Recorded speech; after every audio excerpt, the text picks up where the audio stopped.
A sétima aula sobre a disciplina Bases Conceituais da Energia vai tratar sobre a conversão baseada no uso da biomassa.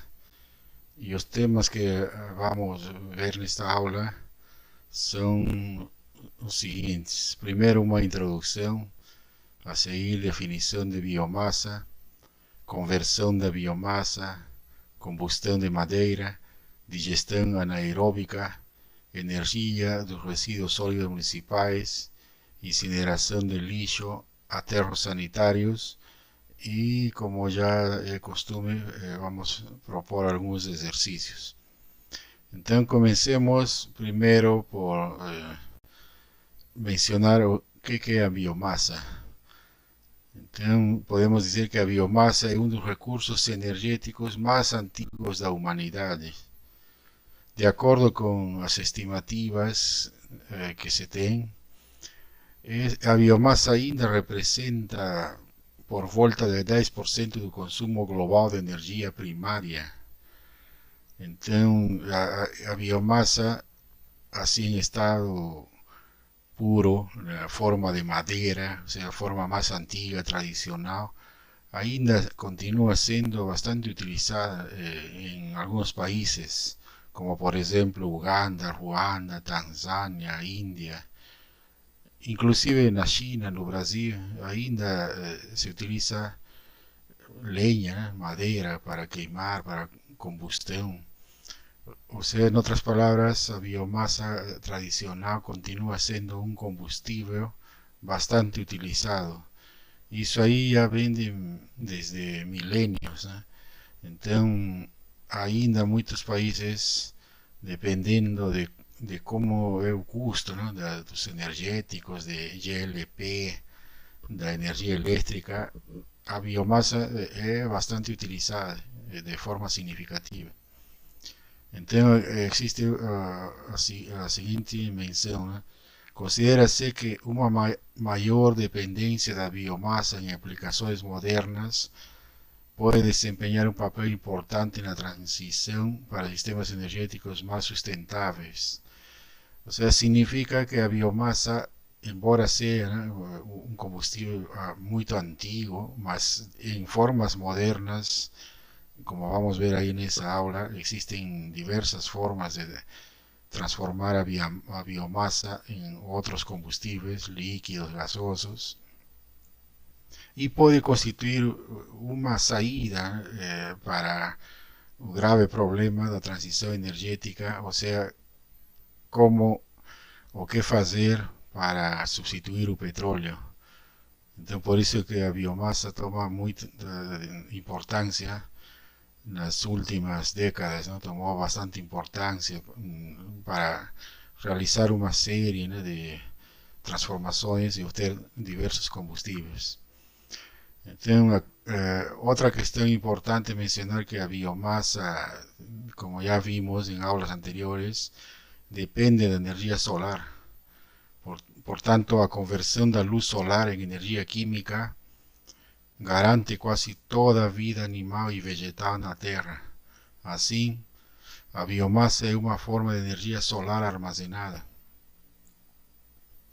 E então, a biomassa é aquela derivada de matéria viva, como grãos de todo tipo, né, de milho, trigo, etc.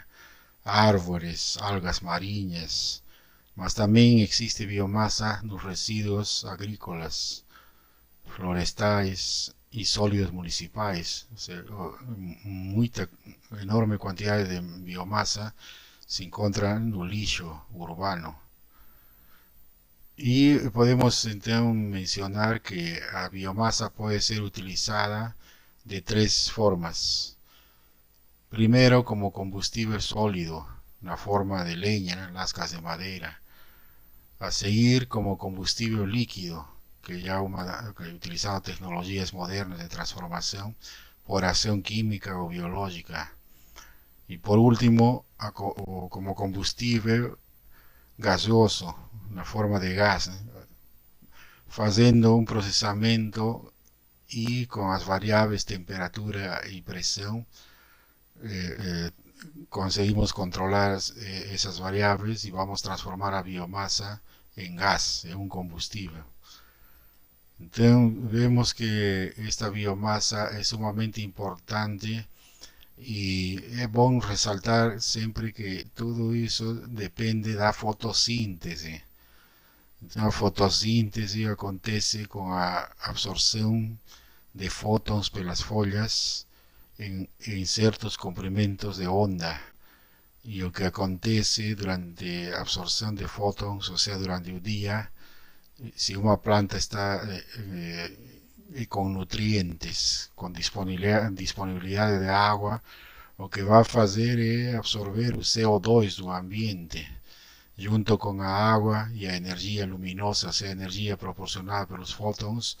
Lo que va a acontecer es a transformación de energía en la forma de carbohidratos y ainda en oxígeno. Entonces esa biomasa, como vimos en la primera y segunda aula, de origen solar. Y también es necesario mencionar que existe la respiración, que es un proceso inverso en el cual CO2, agua y calor son producidos por la combustión de carbohidratos y oxígeno. Y eso ahí también acontece en las folhas y raíces de los vegetales.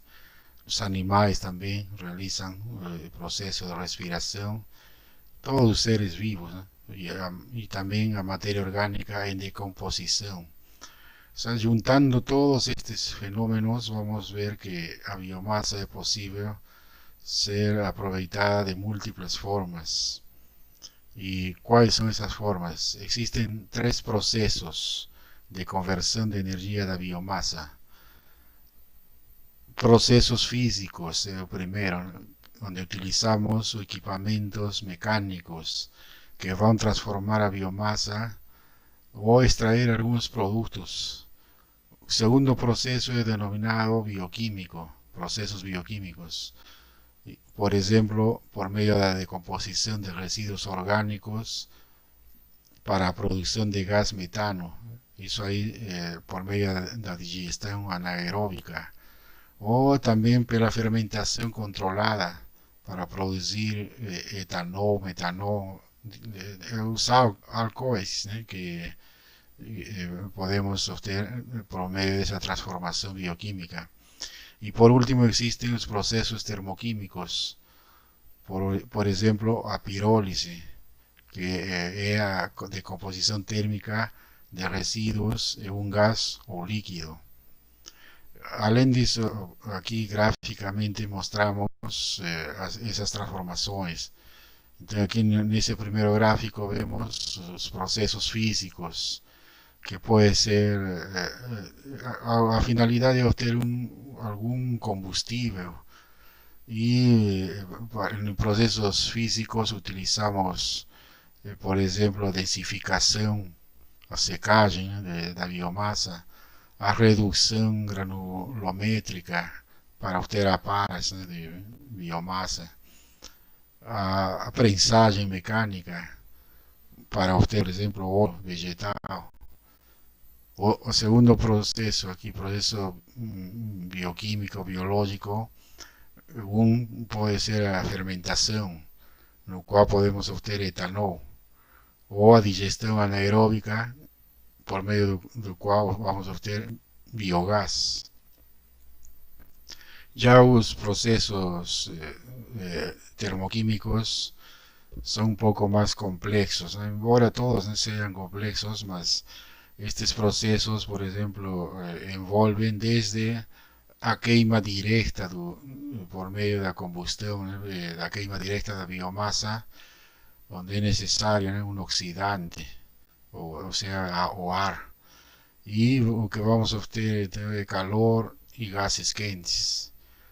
Também existe a denominada gaseificação, que por meio de um oxidante, também oxigênio, vamos, por meio de um processo controlado, vamos tomar a madeira, por exemplo, é um gás combustível, que por meio de um processo catalítico pode se converter num combustível líquido. O sea, también esa gasificación tiene un camino, la posibilidad de se convertir también en combustible líquido por medio de esos procesos catalíticos. A pirólisis, por medio de calor, o que va a hacer a pirólisis es obtener gases, combustibles, y alenta disso también líquidos, ¿eh? Y todos combustibles con un mayor poder calorífico do que a biomasa en estado puro. Entonces, la pirólisis es un proceso de transformación termoquímico. Y también existe la denominada liquefacción. Por medio de eso vamos a obtener hidrocarbonatos, hidrocarbonetos biológicos. O sea, como vemos, estos procesos termoquímicos son los que nos llevan ao camino que estamos mencionando da transição energética, né? Uma das possibilidades de transformar a biomassa para obter produtos de combustíveis que podem substituir en alguna medida a utilización de petróleo. Bueno, aquí en este gráfico existen varios caminos, una red, ¿no? Donde en una columna están las fuentes de biomasa, a otros procesos de conversión y por último o energético. En esas fuentes de biomasa consideramos vegetales no leñosos, vegetales leñosos, residuos orgánicos, biofluidos y todos tipos, ¿no? Por ejemplo, de un vegetal no leñoso existe la familia de sacarídeos o celulósicos, amiláceos también, ¿eh? Entonces, y por último también los acuáticos. Y todas estas fuentes de biomasa por medio de procesos de conversión, sea fermentación, liquefacción, combustión directa, procesos mecánicos, vamos a obtener varios energéticos como etanol, combustibles líquidos, también calor, ¿no? Y leña, ¿no? En un caso que es un combustible, ¿no? Que puede ser almacenado, guardado y utilizado a posteriori. Y así, ¿no? Todas las fuentes de biomasa con diversas formas, ¿no? de procesos de conversión, vamos a obtener energéticos que pueden ser almacenados, transportados y utilizados en equipamientos de conversión de energía.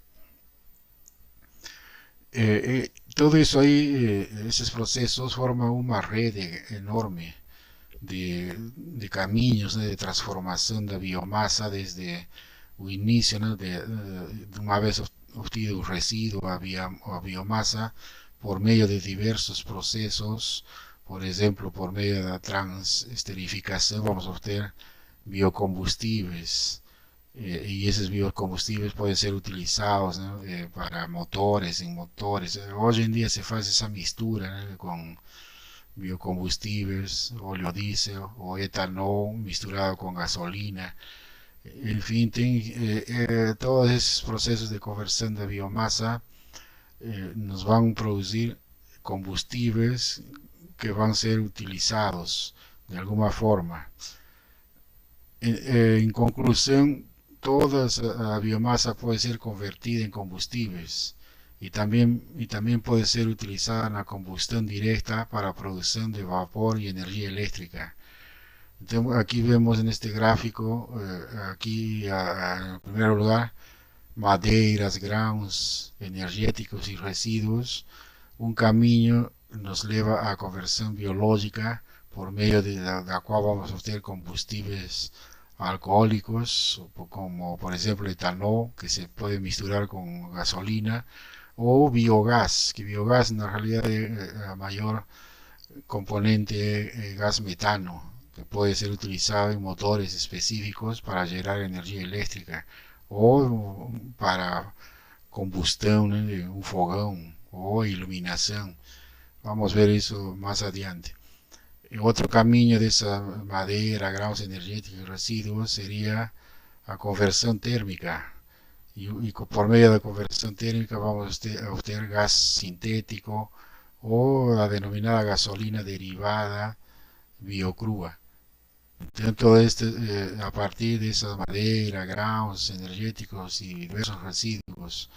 Otro camino es a partir de las algas microscópicas y plantas oleaginosas.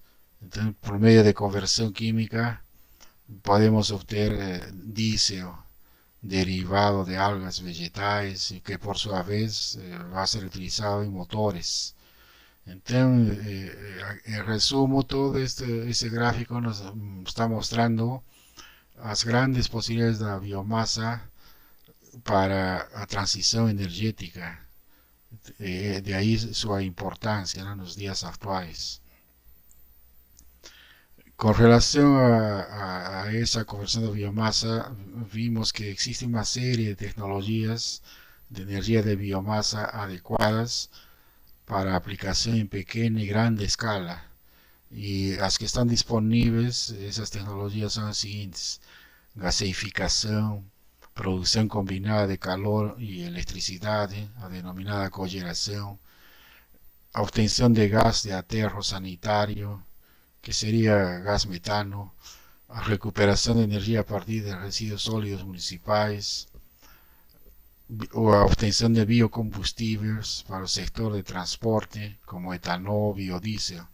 Entonces, en la actualidad existen diversas tecnologías para transformar a biomasa.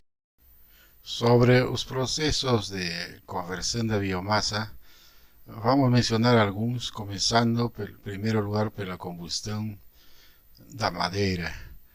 Entonces, la combustión da madeira es un proceso bastante antiguo y es una fuente natural, que madera seca, residuos secos se encuentran en la naturaleza y los seres humanos desde que descubrieron el control del fuego, de cómo hacer el fuego, comenzaron a utilizar esos residuos o a la leña para la finalidad de producir calor. Y esa madera, primero, ¿no?, seca utilizando energía solar. Y energía solar, o sea, aparte de calor, va a obtener a retirada, no se va a conseguir la retirada del vapor de agua, y después por medio de fuego lo que va a acontecer es la producción de calor, que el calor puede ser utilizado, ¿no?, para cocción principalmente o aquecimiento, y lo que va a producir son gases como CO2 y a eliminación de los residuos de agua, si es que no secó 100%. Y além disso, van a ficar los residuos de combustión a cinzas. Esa forma de utilización de biomasa, de forma de combustible, eh, participa en la matriz energética desde las más simples, ¿no?, formas en muchos países, y ainda en países que no están tan desenvolvidos, continúa siendo, ¿no?, una grande parcela, ¿no?, constituye una parcela de la matriz energética. Porém, es necesario mencionar que todo eso es utilizado principalmente en la cocción de alimentos. Y es necesario también resaltar que la quema directa de leña puede producir impactos negativos, ¿no?, en la salud pública, en el medio ambiente. De esa forma tradicional, en realidad, si analizamos, es bastante ineficiente. Y lo que vamos a conseguir es una cierta cantidad de calor y mucha transformación en la disipación, ¿no?, en el medio, a través de gases o de calor que se va a disipar así a nivel micro dentro de las moléculas do ar. Entonces, la quema de madera en las casas es diferente de las operaciones comerciales o en larga escala, donde generalmente se utilizan procesos más eficientes. En realidad, lo que está aconteciendo es a necesidad de combustible, oxígeno y existencia de altas temperaturas. Cuando eso acontece, lo que va a suceder es a combustión, a queima da madeira. E o clássico fogão de três pedras é a forma mais primitiva, mais tradicional de utilizar essa biomassa. Então, na realidade, aí, quando falamos disso, a unidade da matéria utilizada neste caso, né, para a combustão, que seria a madeira, ela vai pegar fogo próximo a assim, 300 graus ou depende, né, das condições do local, do tipo de madeira, e uma vez aquecida, o que vai proporcionar é calor e a formação de carvão vegetal ou simplesmente cinzas e fumaça. Mais ou menos a eficiência de um sistema desse tipo está em torno de 10%. Y así, debido a esa ineficiencia, ao longo dos anos se tentou melhorar tudo isso por meio da construção de fornos e fogões de lenha apropriados, tentando aproveitar o máximo, né, de eficiência. E um clássico exemplo é uma lareira de produção de calor, onde mesmo utilizando tijolos, ¿no?, cerámicos y toda una estructura especial constructiva, vamos a ver que el aprovechamiento más de calor, producción de calor para el ambiente está en torno de 20% por la queima directa y por el aquecimiento de la estructura de tijolos un 10%. Si estamos hablando de un aprovechamiento en torno de 30%, mas mesmo assim 70% é perdido, né, na forma de gases e calor que vai para o meio. Mesmo assim continua sendo bastante ineficiente. E dessa forma também surgiram no mundo inteiro, onde se utiliza biomassa tradicional, fogões e fornos adaptados às condições da cultura local. Fogões que tentam melhorar, né, o trabalho principalmente das mulheres, né, na cocção de alimentos. E assim, por exemplo, vemos que muitas pesquisas, né, de pessoas que se dedicam a estudar a área rural propuseram, aqui neste caso, um fogão construído no Nepal. Aqui adaptado às condições tradicionais, né, de como se preparam os alimentos nesse país. Aqui temos o caso de outro fogão na Guatemala e outro aqui, um fogão com forno, um forno hermético com combustão secundária na câmara superior. Então, todos estes fogões e fornos tentam melhorar a eficiência, né, da cocção. Com relação a isso, estou propondo um exercício que diz o seguinte: um fogão rústico do tipo três pedras gasta em média 1 kg de madeira por pessoa para ferver 2 litros de água diariamente. Determinar a energia calorífica requerida nesse processo considerando a temperatura do ambiente de 20 graus Celsius. E B, sabendo que o poder calorífico da madeira é 18 megajoules por quilogramo, calcular a eficiência térmica do processo. Então é um exercício que vai mostrar a baixa eficiência deste processo de combustão direta.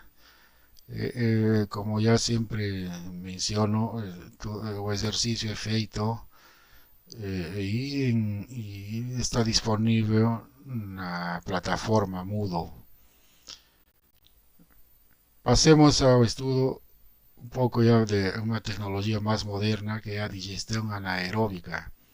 Embora este processo aconteça na natureza, essa digestão anaeróbica é realizada por micro-organismos e é um processo de decomposição por meio do qual bactérias convertem material orgânico em gases metano e dióxido de carbono na ausência de oxigênio.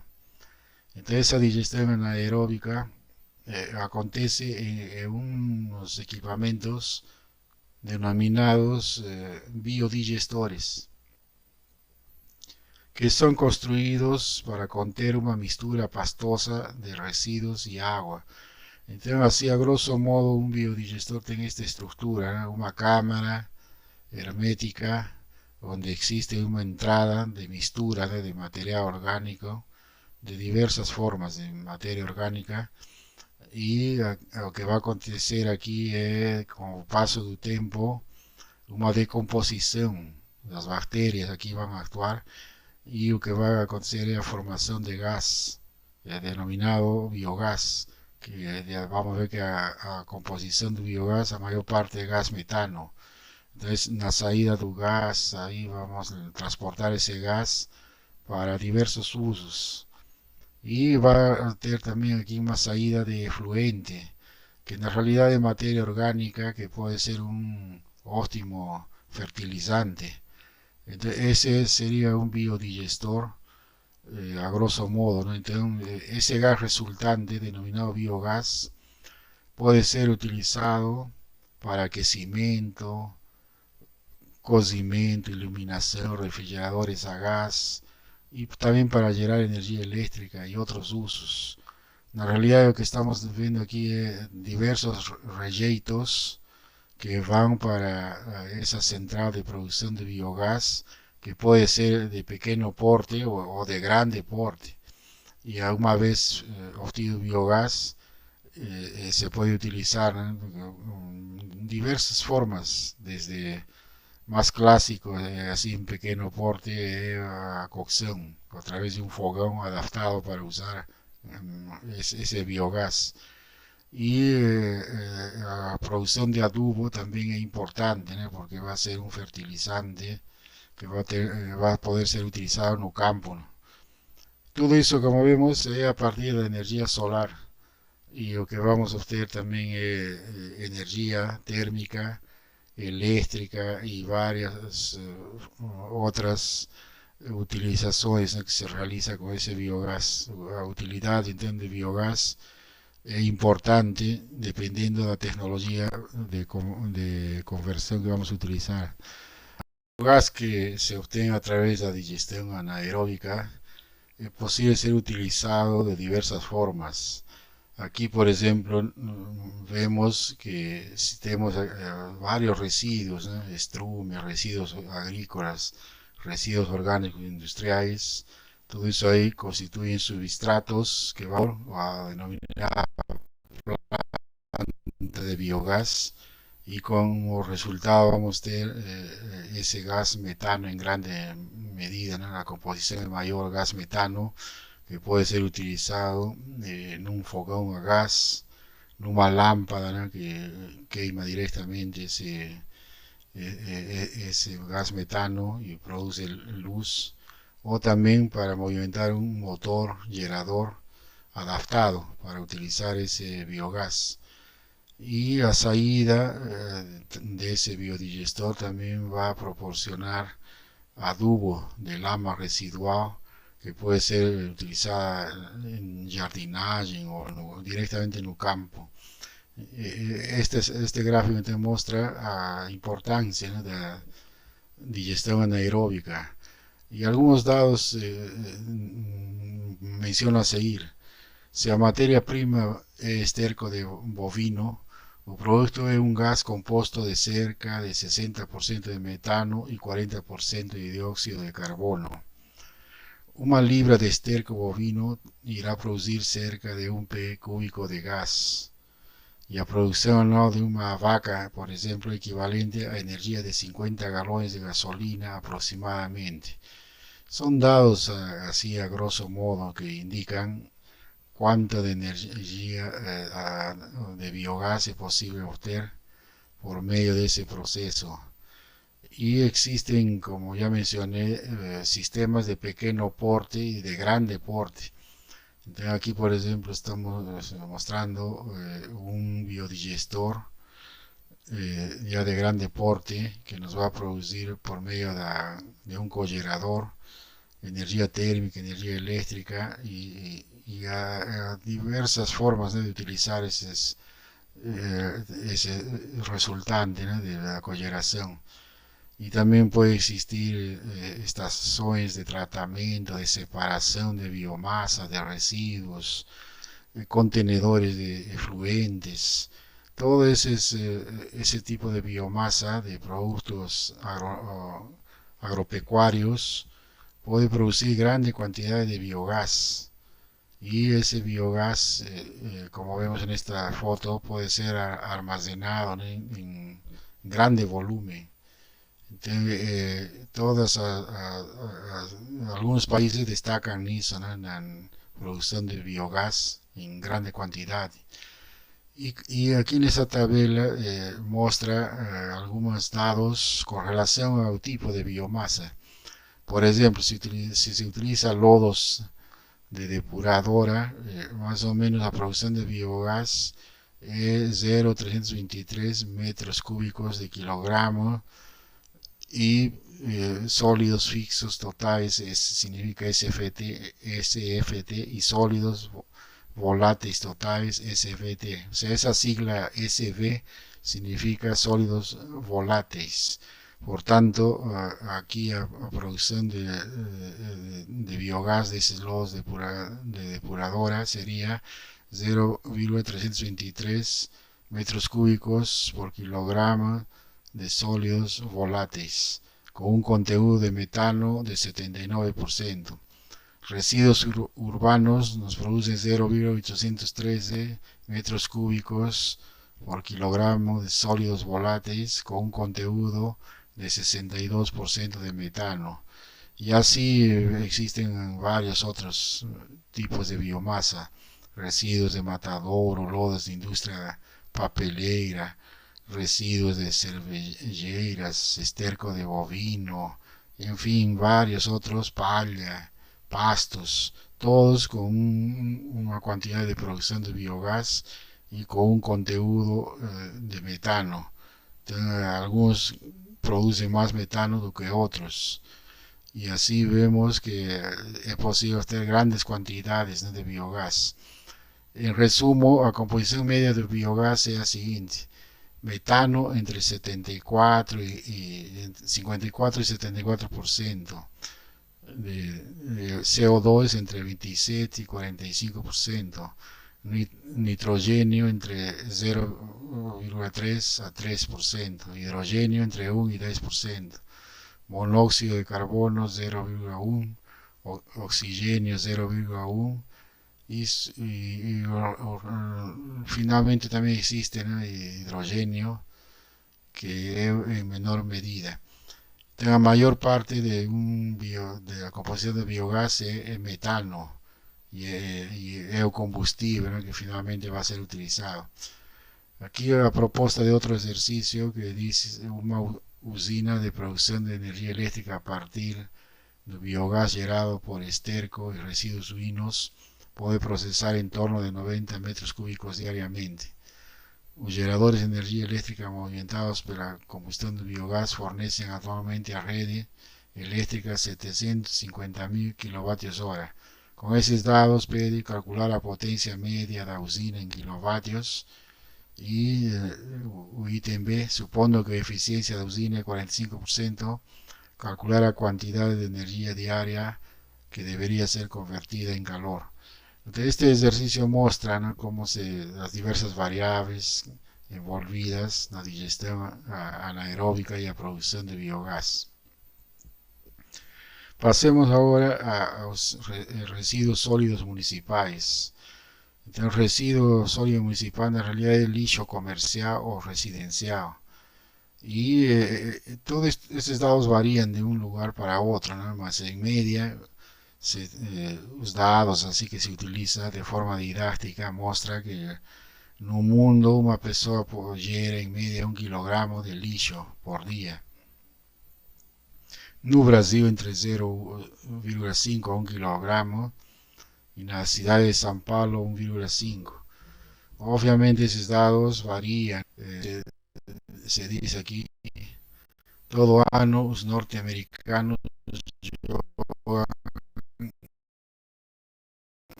los aterros 81 millones de toneladas de papel. 44 millones de toneladas de alimentos y residuos domésticos, 15 millones de toneladas de metal, 13 millones de toneladas de vidrio y 19 millones de toneladas de plástico.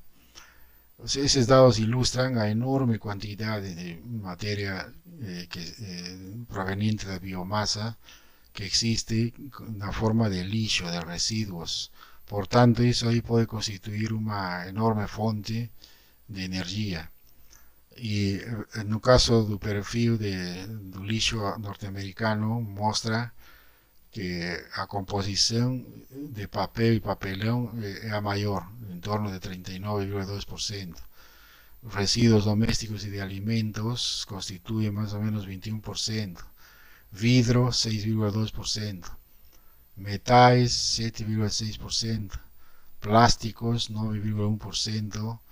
Madeira, 7,1% y otros residuos más o menos en torno de 9,8%. O sea, este perfil muestra que existe grande cantidad, ¿no?, de material que puede ser aprovechado para fines de producción de energía. ¿Y cómo se produce, se aprovecha ese lixo urbano o industrial, ¿no?, de diversas formas? Una de ellas es a través de la denominada incineración de lixo.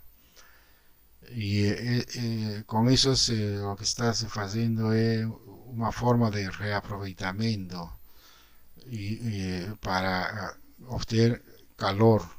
Y con ese calor vamos a utilizar, el calor puede ser utilizado en una caldera para producir vapor. Y por medio de ese vapor, el ciclo Rankine, producir movimiento de una turbina a vapor que por su vez va a movimentar un generador de energía eléctrica. Bueno, esa es una práctica que en realidad puede producir muchos poluentes y algunos muy perigosos. Les producen cáncer, ¿no?, algunos de esos poluentes. En San Paulo existía un incinerador que hoy en día ya no está operativo porque se hace otro tratamiento, ¿no? Mas existen en la actualidad propuestas diversas de usinas de incineración de lixo con etapas que intentan disminuir, ¿no?, la producción de residuos y la eliminación de gases tóxicos al medio ambiente. Entonces, una planta de producción de energía eléctrica está constituida de la siguiente forma. Existe una entrada de lixo, que antes de eso existe un proceso de selección, ¿no?, de metales, papeles, plásticos. Existe una separación mecánica de eso. Después pasa todo eso ahí a denominado incinerador. Ese incinerador, entonces aquí todo ese lixo que no puede ser recuperado si va a producir calor, y ahí ese calor va a seguir ser transportado hasta una turbina a vapor por los ciclos Rankine y va a producir energía eléctrica, y a seguir existen diversos filtros y todos esos gases resultantes de la quema pasa por procesos, ¿no?, de filtraje y antes de ser liberado en la atmósfera, y todo eso se realiza en una chaminé, una torre, y también estos procesos intentan eliminar toda la parte tóxica, ¿no?, que existe. En realidad hay una separación de todo eso. ¿Y cuáles son esos materiales? De aquí a poco vamos a ver. Y antes de eso, aquí existe otro diseño, ¿no?, una usina de incineración de lixo donde con mayores detalles la estructura, ¿no? Entonces vamos a ver que existe a entrada a recepción de lixo, un alimentador automático de residuos, guindastes, ¿no?, depósitos de residuos, y aquí ya a partir de eso la separación de ese lixo entra todo en la unidad de combustión. Esa unidad de combustión va a tener guindastes, aquecedores, Y aquí ya vamos a tener cinzas, ¿no? Como que puede ir para un aterro sanitario o a un posterior tratamiento. A seguir ven aparte de canalización de vapor y transporte a turbina, donde estaría la parte central, ¿no? De producción de energía eléctrica por medio de un generador de energía eléctrica movimentada por una turbina a vapor. A seguir ven depuradores de ar seco y filtros para evitar una grande eliminación de residuos al medio ambiente. Entonces, como fue mencionado, ese, ese tipo de incineración puede producir poluentes atmosféricos, principalmente las denominadas dioxinas, que son consideradas por algunos estudiosos que estudian ese tema como potentes carcinogénicos, o sea, pueden producir cáncer. Além disso, a cinza residual también es fuente de preocupación porque contiene altas concentraciones de metal. A EPA de los Estados Unidos estima que 20 millones de personas se libran de sus residuos quemándolos del lado de fuera de sus residencias, en barris abiertos. O sea, el perigo está no solo en la incineración directa, así en esas plantas para producir energía eléctrica, sino también lo que las personas hacen para eliminar el lixo. Y eso acontece en el mundo todo. Personas que queman el lixo de forma directa, ¿no? Y todos esos tóxicos van para el medio ambiente. La liberación de dioxinas, y eso ahí es un peligro bastante enorme, ¿no? Un enorme peligro para la humanidad. Y observando las concentraciones típicas de metal en las cinzas o incinerador, vemos que existe en grande cantidad, aquí está cinza en suspensión en el fondo de las chaminés en partes por millón. Calcio 54.500 y aquí en cinza en el fondo de los aquecedores también partes por millón entre 50.500. Cadmio 470 partes por millón y los aquecedores 100. Chumbo 5200 de suspensión en las chaminés y 900 no fundo de los aquecedores. Aluminio 70.000 partes por millón en el fondo de las chaminés y 33.000 partes por millón en los fundos aquecedores. Y ferro 17.000 partes por millón en el fondo de las chaminés y 132.000 partes por millón en los aquecedores. Como vemos, existen grandes concentraciones de metal que pueden ser peligrosas. Por tanto, esa incineración de lixo de forma directa, embora existan tecnologías apropiadas hoy en día, sería una alternativa un poco que nos lleva a riesgos, ¿no? De contaminación, mas o avance tecnológico también va en el sentido de mejorar eso. Y uno de esos avances es la construcción de aterros sanitarios y residuos que no pueden ser reciclados. O sea, la recomendación es que se tente hacer el máximo de reciclaje, de reutilización y llevar todo eso después a los aterros sanitarios. Entonces, esos aterros sanitarios son construcciones, ¿no?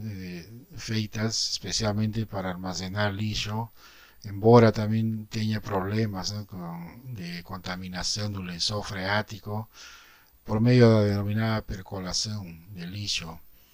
Y eso acontece en la época de chuvas. Esa percolación significa pasaje de una solución a través de un leito poroso activo con el cual ella interage para extraer componentes solubles de una draga pulverizada, ¿no? Entonces, esa percolación es a pasaje, ¿no? De líquidos que pueden se misturar con el lençol freático. Entonces, Por eso que la construcción de un aterro sanitario debe seguir normas, estrictas normas para evitar ese problema, impermeabilización del suelo, por ejemplo. Mas, una vez feito o depósito de lixo no aterro sanitario, o que vamos a ver é a enorme produção de metano, de gás metano. E se não se aproveita esse gás metano, ele vai para o ambiente.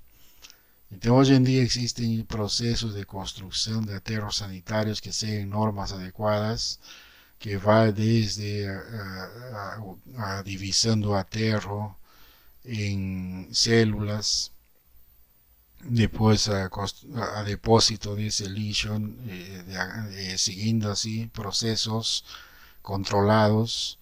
E uma vez feito isso, existe grandes depósitos, ¿no?, que podem armazenar milhares de toneladas de lixo.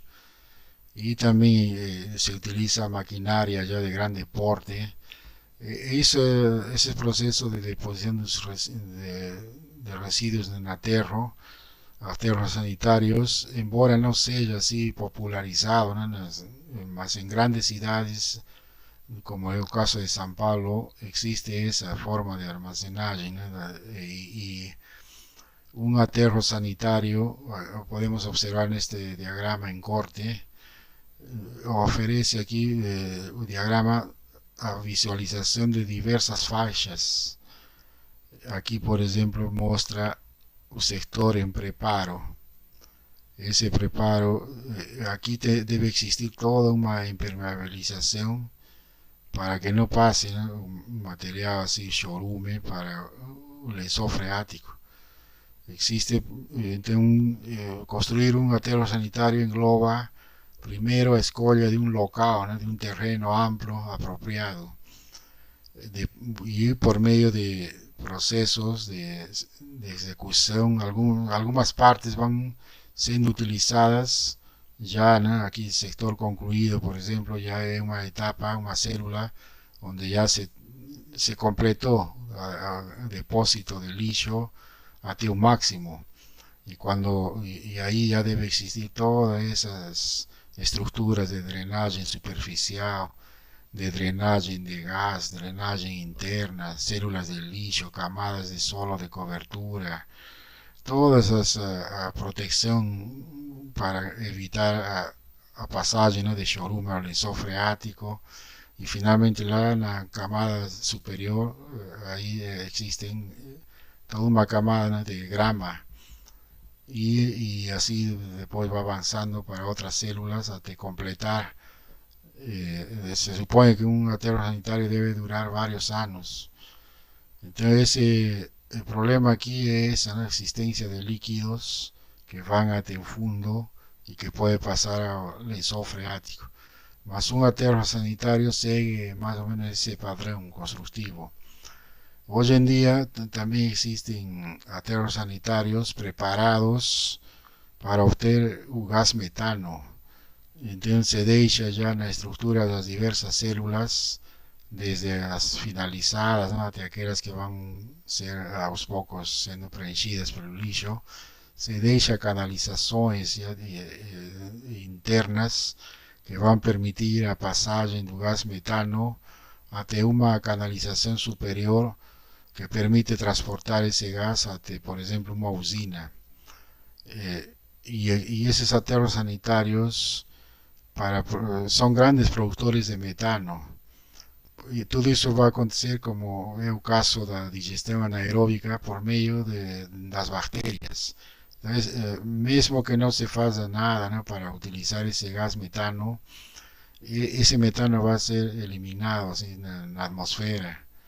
Então, por isso que seria necessário pensar na geração de energia elétrica utilizando esse metano. E isso existe, né? Por exemplo, aqui em São Paulo já existem algumas plantas, e no mundo, em vários países, várias cidades do mundo também já fazem isso.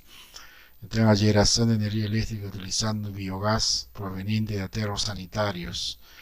Na realidade, todo sigue essa estrutura de canalização para coletar o gás metano até levar numa tubulação central, onde por meio de trocadores de calor aqui vai existir a queima, né, do gás metano, e se vai produzir por meio de motores, de geradores adaptados, né? O sea, el gerador eléctrico él continúa siendo un clásico gerador que ya se utiliza en varios procesos, o que va a ser adaptado a la etapa anterior, ¿no? A turbina a gas que va a ser utilizada para, en este caso, gas metano. Entonces, tiene que ser adaptada para eso. Y una vez obtenido el movimiento rotacional, ahí ya, como ya se mostró diversas veces, a geração por meio da rotação, né, de um eixo que vai produzir energia elétrica. E esse processo, então, pode diminuir em grande quantidade a eliminação de metano ao meio ambiente. E temos uma enorme fonte de energia disponível. Para complementar a leitura, existen aquí algunas propuestas. Un libro llamado Biomasa para Energía, un libro de 732 páginas que organizó Luis Augusto Barbosa Cortés, diversos autores, un libro ahí que muestra muchas aplicaciones de biomasa. Existe también otro libro de 200 páginas de Dendroenergía, Fundamentos y Aplicaciones, de Luis Augusto Horta Nogueira y el Eduardo Silva Lora. Es un libro ahí que muestra también procesos de transformación de biomasa. Y es un libro ya que se tornó clásico en el medio académico, Energía y Medio Ambiente, de Roger Heinrich, Merlin Kleinbach y Linneo Belico dos Reis. Es un libro que también muestra diversas cuestiones de energía y tiene un capítulo dedicado a biomasa. Entonces, como vemos, la biomasa es una forma interesante, importante, que va a permitir la transición energética. Bueno, termino a hablar por aquí. Muito obrigado y buen estudio.